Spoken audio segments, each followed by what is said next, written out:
우리는 지난주에 인류의 최초의 범죄를 함께 우리가 지켜보았습니다.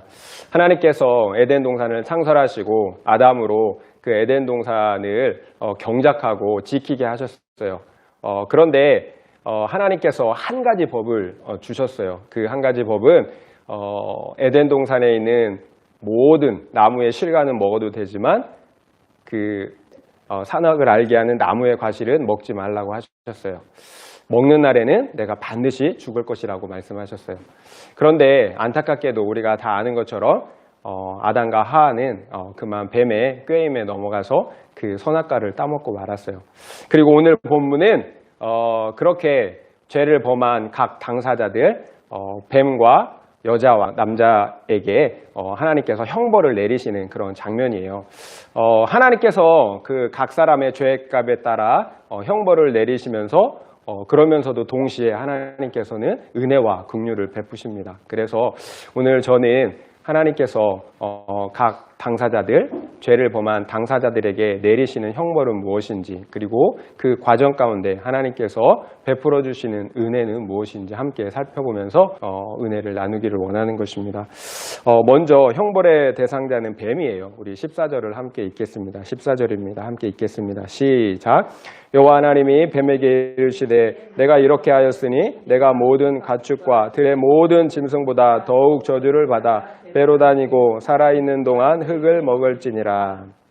네, 뱀에게 내린 형벌은 모든 가축과 들의 짐승보다 더욱 저주를 받는 것이에요. 그리고 배로 다니고 살아있는 동안 흙을 먹을지니라 라고 말씀하고 계세요. 뱀에게는 아담과 하와에게서처럼 왜 선악과를 따먹었느냐라는 그런 질문이 없으세요.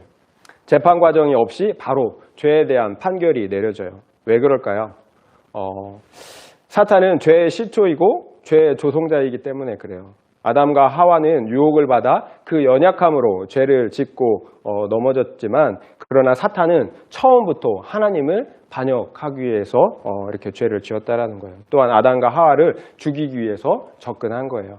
그래서 아담과 하와에게는 심판 중에서라도 은혜를 베푸시지만 사탄에게는 어떤 기회도 제공하지 않는 것을 볼 수가 있습니다. 또한 이를 통해서 하나님께서는 무엇보다도 모든 관심이 자신의 형상대로 지음을 받은 인간에게 있음을 알 수가 있어요. 사탄은 모든 가축, 모든 짐승보다 더욱 저주를 받았대요. 그래서 배로 다니고 살아있을 동안 흙을 먹어야 한다고 합니다. 이것은 자연계에 존재하는 그런 파충류 뱀에 대한 이야기가 아니죠. 뱀으로 등장한 마귀 사탄에 대한 형벌의 내용입니다. 사탄은 피조물이에요. 피조물. 그냥 피조물이에요. 어떤 엄청난 그런 능력의 존재가 아니에요. 그런데 그는 하나님을 섬기던 천상적인 존재였어요. 그런 그 존귀한 존재가 배로 다니고 흙을 먹어야 하는 그런 아주 비천한 비참한 더러운 존재로 전락했다라는 걸 보여주는 거예요. 15절을 함께 읽겠습니다. 15절입니다. 시작. 내가 너로 여자와 원수가 되게 하고 내 후손도 여자의 후손과 원수가 되게 하리니 여자의 후손은 내 머리를 상하게 할 것이요 너는 그의 발꿈치를 상하게 할 것이라 하시고. 아멘. 네, 정말 중요한 말씀이 나왔어요. 내가 너로 여자와 원수가 되게 하고 내 후손도 여자의 후손과 원수가 되게 하실 것이라고 얘기해요. 그렇지만 여자의 후손은 내 머리를 상하게 할 것이지만 너는 그 후손의 발꿈치를 상하게 할 것이라고 얘기하고 있어요. 사탄과 여자의 후손 사이에 끊임없는 영적 전쟁이 있을 것임을 말씀하고 있는 거예요. 특이한 것은 여자의 후손은 뱀의 후손이 아니라 당사자, 뱀의 머리를 상하게 한다라는 거예요. 여자의 후손이 뱀의 후손이 아니라 뱀의 머리를 상하게 한다라는 거예요. 그렇다면 뱀은 인간처럼 유한한 육체를 입고 죽고 사는 그런 존재가 아니라는 거예요. 하나님과 그의 백성을 끊임없이 대적하는 그런 영적인 존재라는 것을 우리가 알 수가 있어요. 그러나 이 영적 전쟁에서 결국 여자의 후손, 여자가 승리하게 되어 있어요. 왜냐하면 여자의 후손은 사탄의 머리를 깨트릴 것이기 때문이에요. 머리가 상하면 다시 소생할 수가 없어요. 반면에 사탄은 여자의 후손의 발꿈치를 상하게 한다라고 얘기해요. 여자의 후손은 예수 그리스도예요. 우리가 다 아는 것처럼 예수 그리스도예요. 결국 예수 그리스도는 십자가에서 죽으시고 또 부활하심으로 사탄의 머리를 박살내셨습니다. 사탄의 권세는 죄에 있어요. 그런데 예수께서 죽으시고 부활하심으로 죄의 권세, 사탄의 권세를 완전히 무력화시킨 거예요. 그렇다면 뱀은 어떻게 여자의 후손의 발꿈치를 상하게 할까요? 역시 십자가의 사건이에요. 사탄은 여자의 후손인 그리스도를 십자가에 못 박아 죽이면 자신이 영원히 승리할 것이라고 그렇게 생각했어요. 그런데 그것은 사탄의 큰 착각이었어요. 사탄은 예수께서 죽음을 이기시고 부활하실 것을 꿈에도 생각하지 못한 거예요. 결국 사탄은 예수의 뒤꿈치를 물었지만 그것이 도리어 자신의 머리가 박살나는 일이 되고 만 거예요. 이제 사탄은 죄와 또한 그 죄의 값인 사망을 통해 더 이상 인간에게 왕노릇할 수가 없게 된 거예요. 요한계시록 12장 9절을 제가 한번 읽어드리겠습니다. 요한계시록 12장 9절입니다.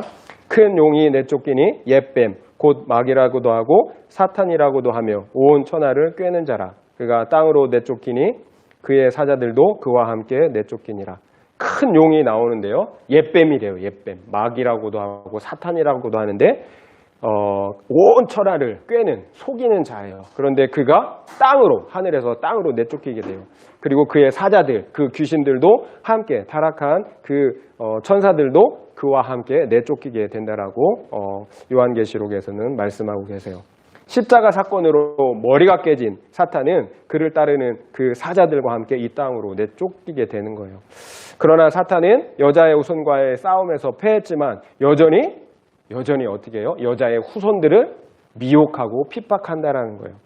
여기서 여자는 그리스도를 낳은 교회 공동체를 의미해요. 그 여자는 교회예요, 교회. 결국 사탄과 교회의 치열한 영적 전쟁은 그리스도가 마지막 날에 다시 오실 때까지, 그래서 그 마귀 사탄이 심판받을 때까지 계속 된다라는 거예요. 그러니까 여자의 후손은 여기에서 두 가지 의미가 있겠죠. 하나는 예수 그리스도예요. 그리고 예수 그리스도를 통해서 만들어진 믿음의 공동체, 교회 공동체가 여자의 후손인 거예요. 그 여자의 후손과 이 사탄과의 끝없는 영적 전쟁이 있다라는 거예요. 그렇지만 예수 그리스도께서 그 뱀의 머리, 사탄의 머리를 어떻게 십자가에서 완전히 무력화시켜서 박살냈어요. 그렇기 때문에 그 전쟁은 누가 이긴 거예요? 여자의 후손이 이긴 거죠. 마찬가지로 그 승리의 믿음을 가지고 있는 이 교회는 그 여자의 후손인 그리스도를 따라서 마찬가지로 함께 승리에 참여하게 된다라는 거예요. 요한계시록 20장 10절을 읽어드리겠습니다. 요한계시록 20장 10절입니다. 또 그들을 미혹하는 마귀가 불과 유황못에 던져지니 거기는 그 짐승과 거짓 선지자도 있어 세세토록 밤낮 괴로움을 받으리라. 미혹하는 마귀가 불과 유황못에 던져진대요. 그곳에는 그 짐승과 거짓 선지자도 있어 세세토록 밤낮 괴로움을 받을 것이라고 말씀하고 있어요. 이것이 마귀 사탄의 최종 처할 상황인 거예요. 형벌인 거예요. 영적 전쟁이 쉼없이 계속될 것이지만 그러나 사탄의 운명은 이미 영원한 유황불 못에 들어갈 것으로 결정되어 있다는 거예요. 이 사실이 오늘 사탄에게 내린 형벌의 내용인 거예요. 머리가 깨진 거죠. 계속 말씀드리지만 여자의 후손인 우리 주 예수 그리스도가 십자가에서 승리하셨기 때문에 이것이 가능한 거예요. 따라서 교회 공동체인 우리는 이미 승리한 싸움을 싸우고 있다는 그 사실을 잊어버리면 안 되는 거예요. 우리는 반드시 승리해요. 그런데 사탄은 계속해서 속이고 있는 거죠. 그렇지 않다라고. 우리는 다시 속으면 안 되는 거예요. 아담과 하와가 속았듯이 우리는 속으면 안 된다라는 거예요. 이 승리의 말씀, 이 복음의 말씀을 붙잡아야 된다는 거예요. 이 말세의 때에는 사탄이 자신의 최종 심판이 얼마 남지 않았음을 알고 있어요. 그래서 더욱 몸부림치는 거예요. 거짓 영들과 거짓 선자들을 통해서 더욱 말씀을 변질시키고 미혹하려고 해요. 그뿐만 아니라 믿는 자들까지도 온갖 환난 가운데 박해하고요. 또한 세상에 있는 육신의 정욕, 안목의 정욕, 이생의 자랑으로 유혹해요. 계속 말씀드리지만 이 영적 전쟁에서 승리하는 길은 오직 말씀을 분별하는 거예요. 결국 여자의 후손인 예수 그리스도께서 성취한 그 십자가의 복음을 끝까지 믿음으로 붙잡는 거예요. 이것이 승리하는 길이에요. 그렇다면 왜 그리스도는 남자의 후손이 아니라 여자의 후손으로 와야 할까요? 비록 선악과를 먼저 따먹은 것은 여자이지만 선악과를 먹지 말라고 명령을 받은 당사자는 남자 아담이기 때문에 그래요. 따라서 하나님께서 보실 때 본질적인 책임은 명령을 받은 아담에게 있는 거예요. 아담이 죄를 지은 대표자이기 때문에 그래요. 결국 모든 인류는 인류의 대표자 아담을 통해서 원죄를 유전받게 되었고 그러므로 죄 아래에 있게 된 거예요. 죄 없는 후손이 필요했어요. 그래서 그리스도는 남자의 후손이 아니라 이 죄의 대표자인 남자의 후손이 아니라 여자의 후손으로 오셔야만 했던 거예요. 우리가 다 아는 것처럼 예수 그리스도는 남녀의 생식의 방법으로 출생하지 않으셨어요. 동정녀 마리아를 통해서 성령으로 잉태되셨어요. 그렇게 그리스도는 죄 없는 여자의 후손으로 오셔야 했던 거예요. 그런데 우리는 좀 억울해요. 우리는 그 원죄에 참여하지 않았잖아요.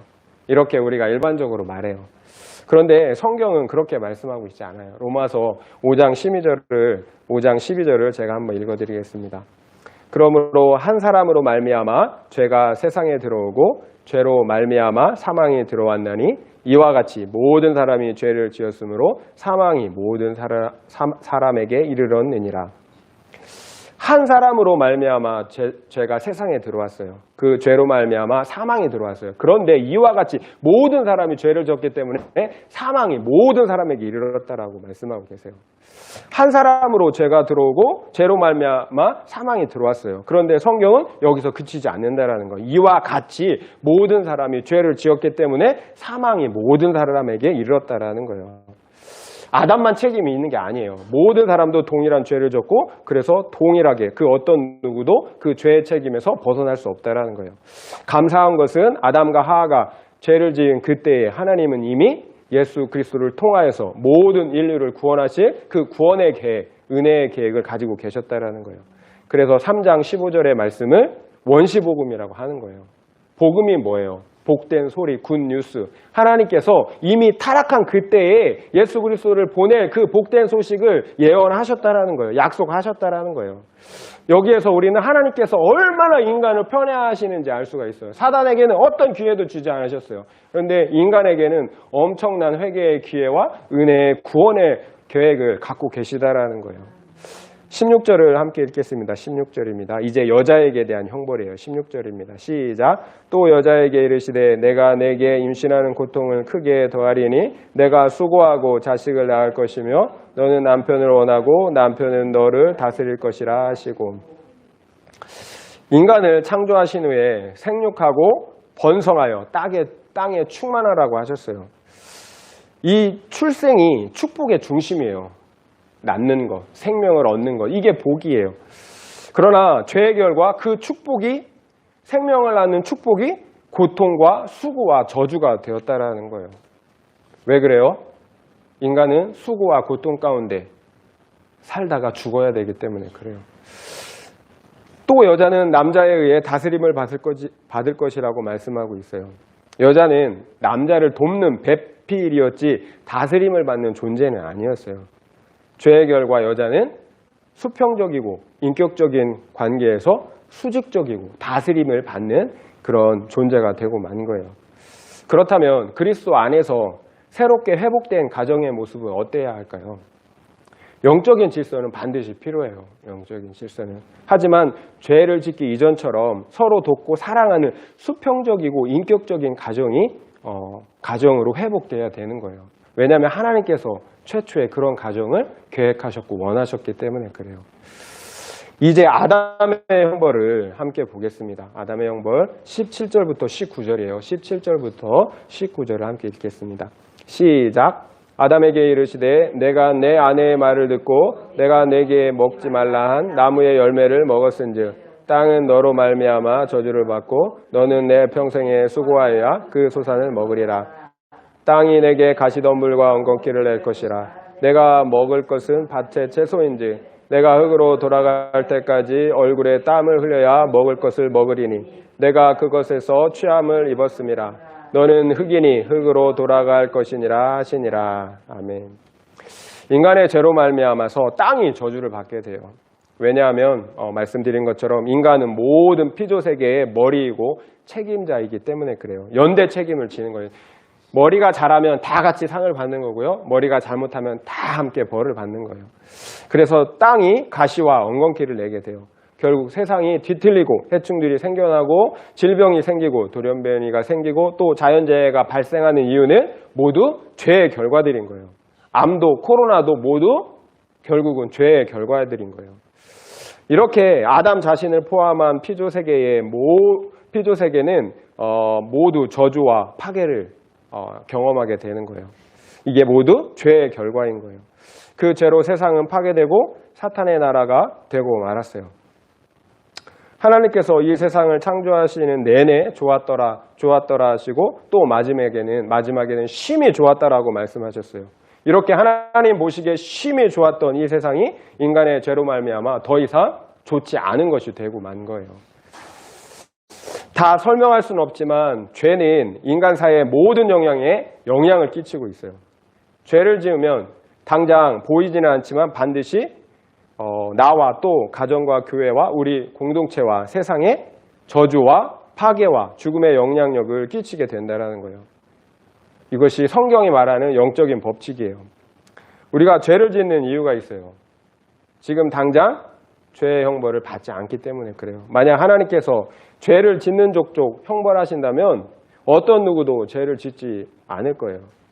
그러나 문제는 아담에게서 보았듯이 반드시 그 죄의 책임을 져야 한다는 거예요. 그것도 아주 치명적인 거예요. 그 책임이. 우리가 기억해야 될 게 있어요. 내가 범하는 그 불순종, 그 죄 하나가 영적으로 나와 가족의 영적 생명을 죽이고 또한 교회와 하나님의 나라를 파괴한다는 거예요. 우리가 무엇을 열심히 하는 것보다 죄를 멀리하고 거룩을 이뤄가는 것이 무엇보다 중요한 이유예요. 우리가 죄를 짓는 순간 영적인 세계, 하나님의 나라는 그 어디선가 무너지고 있다는 거예요. 그런데 우리의 눈에 그게 안 보여요. 그러니까 그걸 간과하는 거예요. 우리는 항상 기억해야 돼요. 내가 죄를 짓는 그 순간 하나님의 나라 그 어딘가에는 무너지고 있다는 거예요.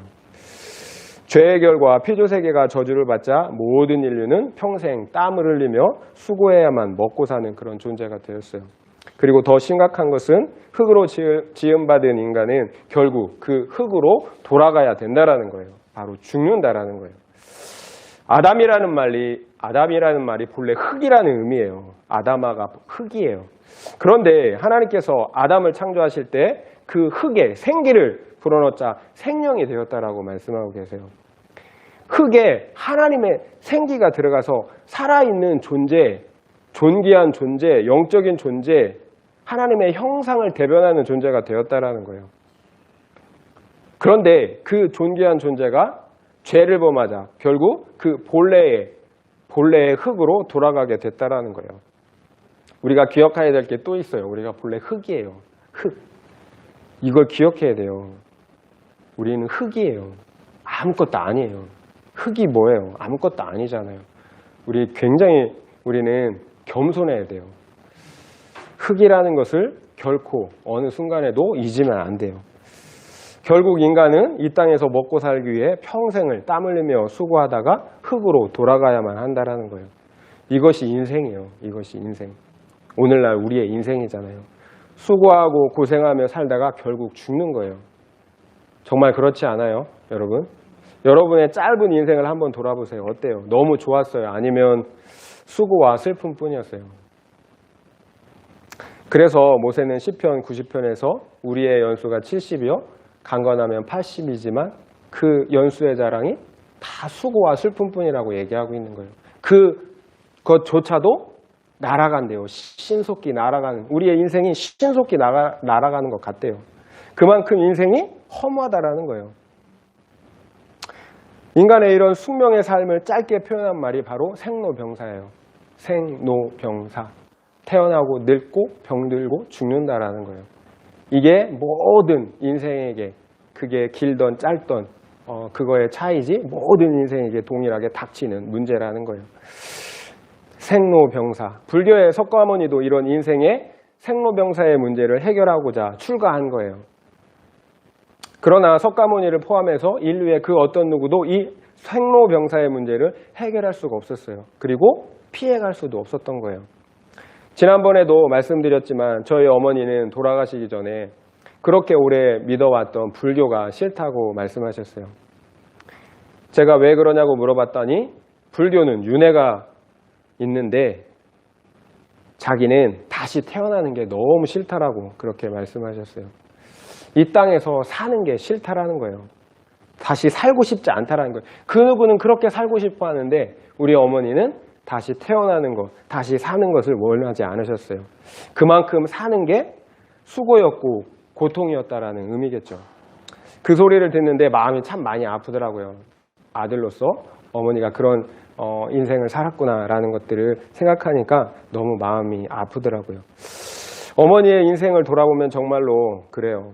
어려서는 정말 부유하지 못한 가정에서 일만 했고 그리고 결혼해서 자식을 낳고 또 먹고 살기 위해서 경주마처럼 앞만 보고 달려왔지만 그 모든 과정이 온갖 고통과 수고와 슬픔뿐이었다라는 거예요.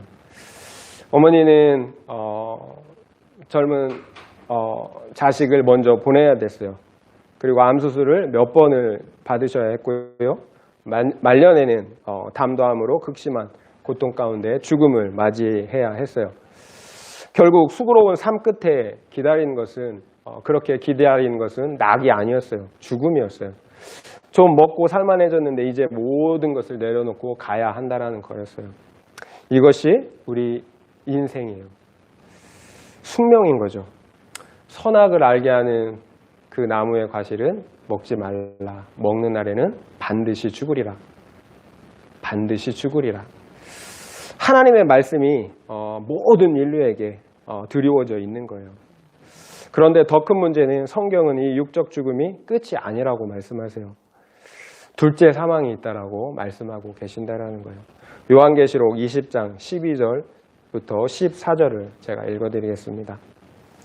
또 내가 보니 죽은 자들이 큰 자나 작은 자나 그 보좌 앞에 서 있는데 책들이 펴 있고 또 다른 책이 펴졌으니 곧 생명책이라.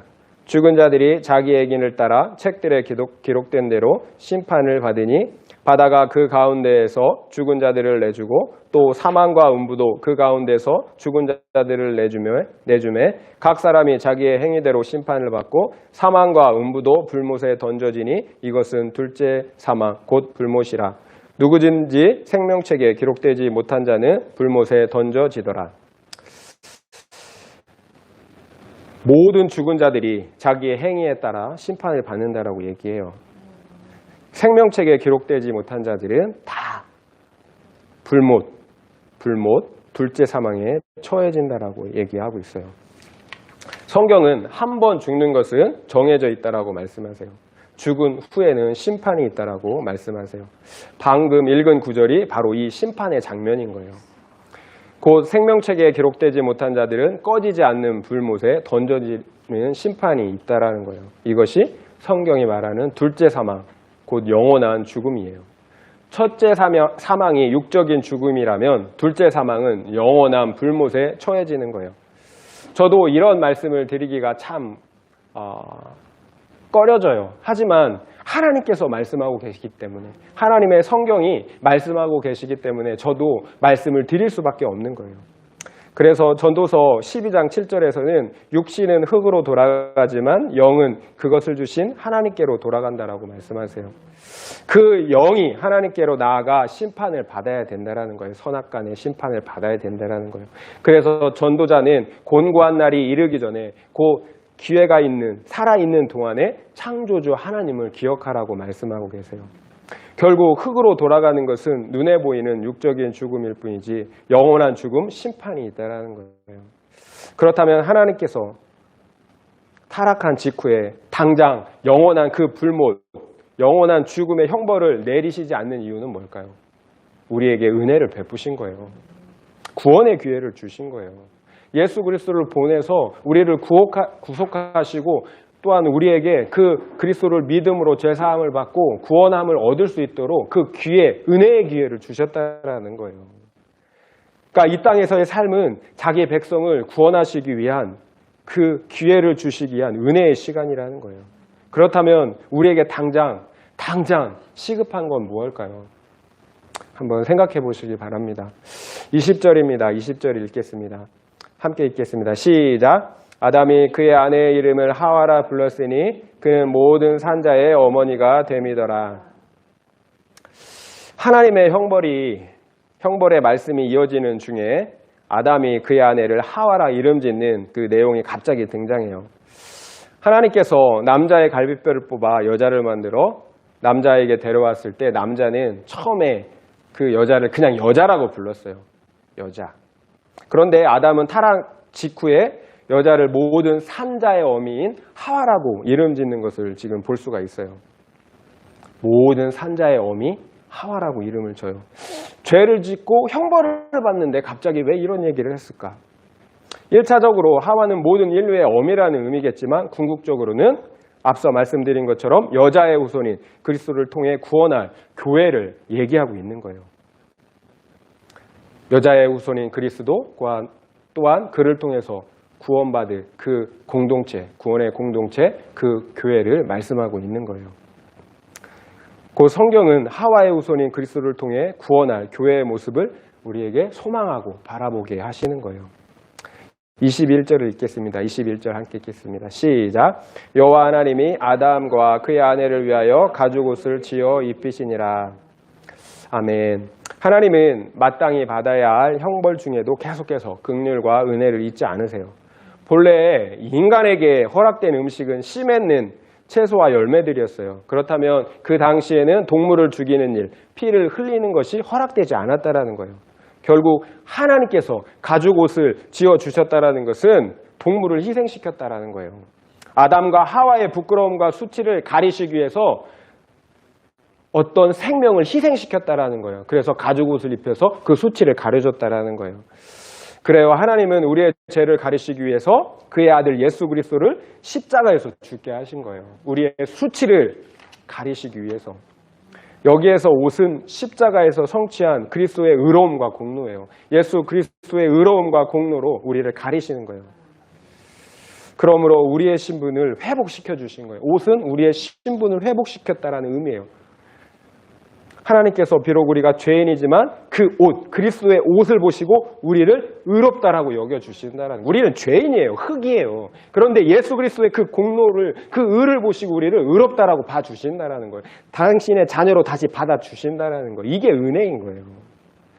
우리의 공로는 1도 없는 거예요. 다 하나님의 은혜인 거예요. 그런데 우리는 저도 마찬가지로 처음에는 정말 그 은혜에 감격하여서 너무 감사한데 조금만 지나면 내가 내가 한 것을, 헌신한 것을, 섬긴 것을 자랑하는 데 앞서요.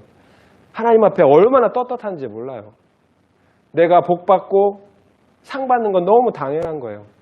그 감사가 딱 사라져요. 은혜가 싹 사라지는 걸 보게 돼요. 정말 이게 교만이 끝이 없는 것 같아요.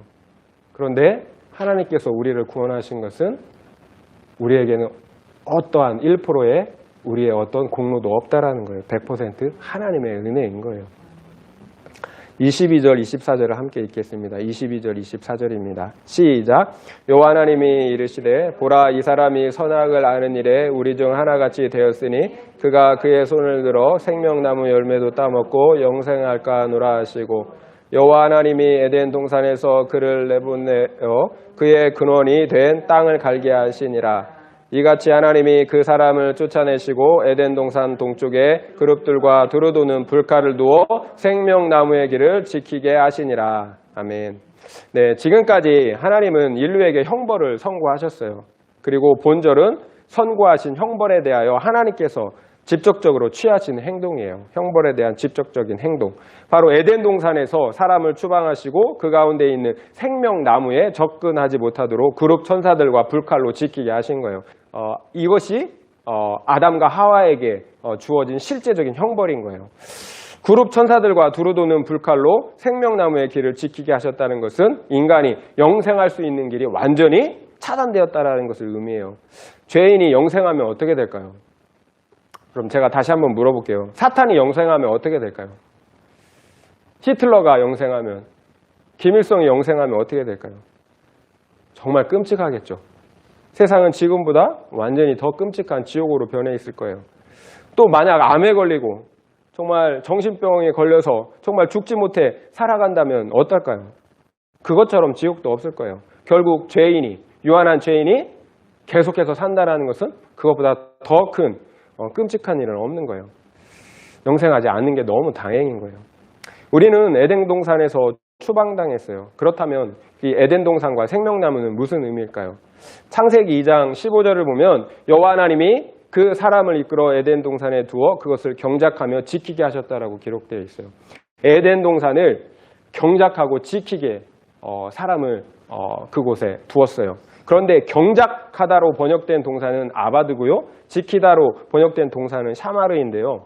아바드는 섬기다라는 의미가 있어요. 그리고 샤마르는 예배하다는 의미가 있어요. 그러니까 아담은 에덴 동산에서 하나님을 섬기고 예배하던 그런 존재였다라는 거예요. 그러니까 에덴 동산은 하나님을 예배하는 성전 또는 하나님의 나라였다라는 거예요. 그러니까 아담은 왕 같은 제사장이었던 거죠. 그곳에서. 이런 설명이 가능한 이유는 이 에덴 동산에 있는 생명나무가 신약에 다시 등장한다라는 거예요. 계시록 22장 1절 2절을 제가 한번 읽어드릴게요. 계시록 22장 1절 2절이에요. 성경의 맨 앞 창세기에 등장한 이 생명나무가 계시록 맨 마지막 세상 끝날에 다시 등장한다라는 거예요. 22장 1절 2절인데 제가 읽어드릴게요. 또 그가 수정같이 맑은 생명수의 강을 내게 보이니 하나님과 어린 양의 보좌로부터 나와서 길 가운데로 흐르더라. 강 좌우에 생명나무가 있어 12가지 열매를 맺되 달마다 그 열매를 맺고 그 나무 잎사귀들은 만국을 치료하기 위하여 있더라. 이게 마지막 날 회복된 하나님의 나라예요. 하나님과 어린 양의 보좌가 있어요. 거기서 생명수가 흘러나와요. 그리고 좌우에 생명나무의 열매들이 생명나무가 있고 생명나무에 그 생명 과실이 열려 있어요. 이게 뭔 것 같아요, 여러분? 에덴 동산의 모습과 너무나 흡사하지 않아요? 그룹 천사들과 불칼로 지키고 있던 생명나무가 그 회복된 하나님의 나라에서 발견되는 거예요. 그렇다면 앞서 말씀드린 것처럼 에덴 동산은 그저 동산이 아니었다라는 거예요. 하나님을 섬기고 예배하던 그런 성전이고 하나님의 나라였다라는 거예요. 계시록 2장 7절을 제가 다시 한번 읽어드릴게요. 계시록 2장 7절입니다. 귀 있는 자는 성령이 교회들에게 하시는 말씀을 들을지어다. 이기는 그에게는 내가 하나님의 낙원에 있는 생명나무의 열매를 주어 먹게 하리라. 이기는 그에게는 내가 하나님의 낙원에 있는 생명나무의 열매를 주어 먹게 하리라고 말씀하고 계세요. 이기는 자는 이기는 자. 그룹 천사들과 불칼에 의해 가로막혔던 생명나무의 열매를 먹을 수 있게 되었다라는 거. 이제. 그렇다면 이긴 자가 먹을 수 있대요. 이긴 자는 누굴까요? 신천지에서 얘기하는 이만희일까요? 아니죠. 예수를 믿어 의롭게 된 자들이에요. 끝까지 그 믿음을 지키고 순종한 자들이에요. 그들이 이긴 자들이에요. 그들이 에덴 동산에서 생명나무의 열매를 먹을 수 있다라는 거예요. 처음 인간은 영생할 수 있는 존재로 지음받았어요. 그리고 그 영생은 전적으로 하나님의 말씀에 대한 순종에 달려 있었어요. 그러나 안타깝게도 최초의 인간인 아담은 실패하고 말았어요. 그러나 여자의 후손인 두 번째 아담이 하나님의 말씀과 그 모든 율법을 순종함으로 생명나무로 가는 그 영생의 길을, 생명의 길을 회복하셨다라는 거예요. 그래서 요한복음 14장 6절에서 예수님은 내가 곧 길이요 진리요 생명이니 나로 말미암지 않고는 아버지께 올 자가 없다라고 말씀하신 거예요.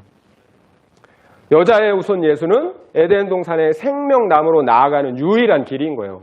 그 길이 생긴 거예요. 만들어진 거예요. 이제 누구든지 예수를 믿는 믿음으로 영생의 길로 나아갈 수 있게 된 거예요. 최초의 인간 아담이 실패했던 그 행위로는 누구도 나아갈 수 없어요. 오직 은혜로, 믿음으로만 들어가는 그 구원의 길이 우리에게 허락되었다라는 거예요. 이것이 우리 죄인들을 향한 하나님의 사랑이고 은혜인 거예요. 지금까지 살펴본 것처럼 그 구원 계획이 인류의 타락 직후 바로 약속되어져 있다라는 거예요. 이게 은혜인 거죠. 우리가 비록 죄 가운데 있을지라도 하나님은 결코 포기하지 않으신 거예요. 이게 하나님의 사랑이에요. 태초부터 지금까지 그 하나님은 그 오랫동안 참으시면서 그 구원을 이루어 오신 거예요. 지금까지. 그 하나님이 우리를 포기하시겠어요? 로마서 8장 38절 39절을 제가 읽어드리겠습니다. 내가 확신하노니 사망이나 생명이나 천사들이나 권세자들이나 현재일이나 장래일이나 능력이나 높음이나 깊음이나 다른 어떤 피조물이라도 우리를 우리 주 그리스도 예수 안에 있는 하나님의 사랑에서 끊을 수 없으리라. 이것이 우리의 확신인 거예요. 이것이 우리의 믿음의 고백인 거예요. 우리는 확신할 수 있어야 돼요. 그 어떤 무엇도 우리를 우리 주 예수 그리스도 안에 있는 하나님의 사랑에서 끊을 수가 없는 거예요. 그리스도 예수 안에 있는 하나님의 사랑에서 그 무엇도 우리를 끊어낼 수 없는 거예요. 아들까지 주신 하나님께서 결코 우리를 포기하실 수 없는 거죠. 우리가 반드시 생각해야 할 것이 있어요. 몇 번 말씀드렸듯이 이 세상은 파라다이스가 아니라는 거예요. 이 세상은 우리가 에덴 동산에서 쫓겨나서 형벌을 받고 있는 형벌의 장소인 거예요. 우리는 다시 죄를 해결하고 에덴으로 돌아가야 될 그런 존재들이라는 거예요. 이 땅의 삶은 하나님께서 다시 에덴으로 돌아갈 수 있는 기회, 곧 영생을 주시기 위해서 기회를 주신 그 시간들이라는 거예요. 그럼에도 이 땅의 삶이 중요한 이유는 이 땅의 삶이 영생을 결정하기 때문에 그래요. 영원한 죽음을 결정하든지 영생을 결정하든지 이 땅의 삶이 그것을 결정한다라는 거예요. 그래서 이 땅의 삶이 또 중요한 거예요. 성경은 그 중간이 없대요. 회색지대가 없대요. 검던지 흰 것만 있고 회색은 없대요. 오직 죄인이든 아니면 용서받은 의인만 있다라고 말씀하고 계세요. 그렇다면 여자의 후손인 예수를 믿는 것이야말로 이 땅에서 우리가 해야 할 가장 시급하고 중요한 일인 거예요. 죄사함을 받고 영생을 확정해야 되는 거예요. 이 세상에서의 삶을 비유한 이야기가 하나 있어요. 어떤 사람이 호랑이한테 쫓기고 있었어요. 도망가다가 그만 구덩이에 이제 굴러 떨어졌어요. 그런데 다행히도 구덩이에서 뾰족 나온 그 나무 뿌리를 잡게 되었어요. 그래서 구덩이에 떨어지진 않았어요. 그런데 구덩이 밑을 보니까 독사가 우글거리고 있는 거예요. 위에를 보니까 호랑이가 있고 밑에를 보니까 독사들이 있어요. 그런데 설상가상으로 이렇게 자기가 잡고 있던 그 뿌리를 쥐가 한 마리 나와서 그 쥐가 그 뿌리를 막 갉아먹는 거예요. 쥐가 그 뿌리를 다 갉아먹으면 이 사람은 이제 떨어지겠죠. 정말 설상가상에 정말 어떻게 할 수 없는 그런 상황에 처해 있는 거예요. 그런데 하늘을 보니까 그 나무 위에서 벌집이 있는데 거기서 꿀이 한 방울씩 똑똑 그 사람 입으로 떨어지는 거예요. 꿀 한 방울 떨어지고 꿀 한 방울 떨어지고. 그런데 그 꿀맛이 어찌나 단지 너무 단 거예요. 꿀맛이.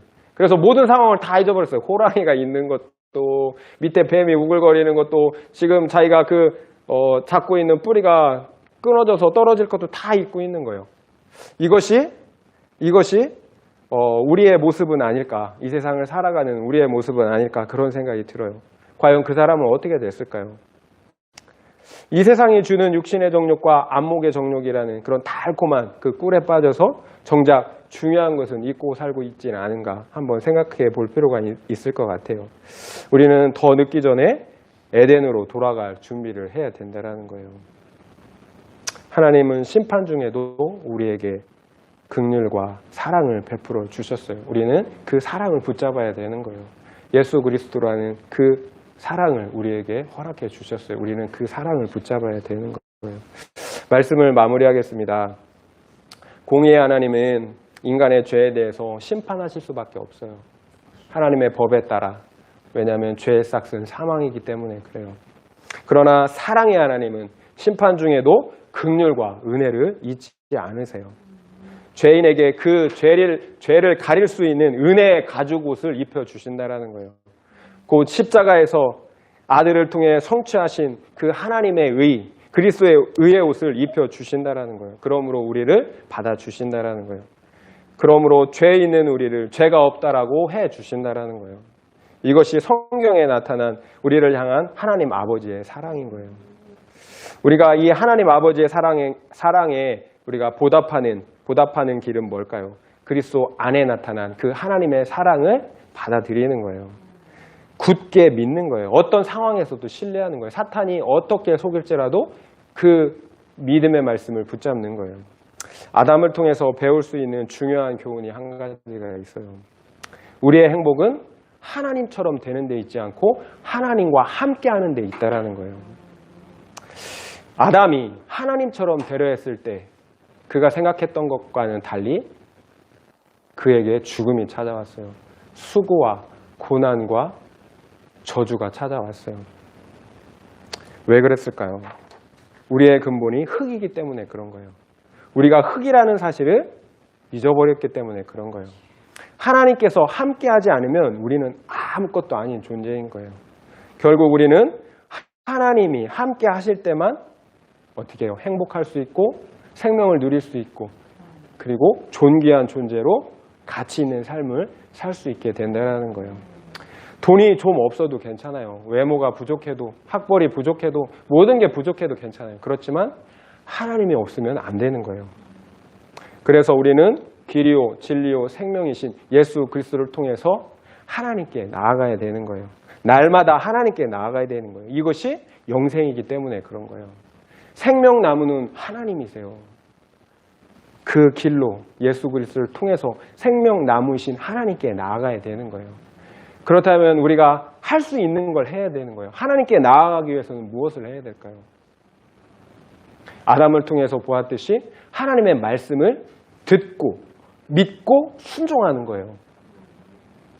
하나님과 동행하는 것, 하나님께 나아가는 것, 하나님의 말씀을 믿고 살아가는 거예요. 이것이 하나님과 동행하는 거예요. 이런 복된 은혜가 우리 모두에게 있기에 예수의 이름으로 축원드립니다. 아멘.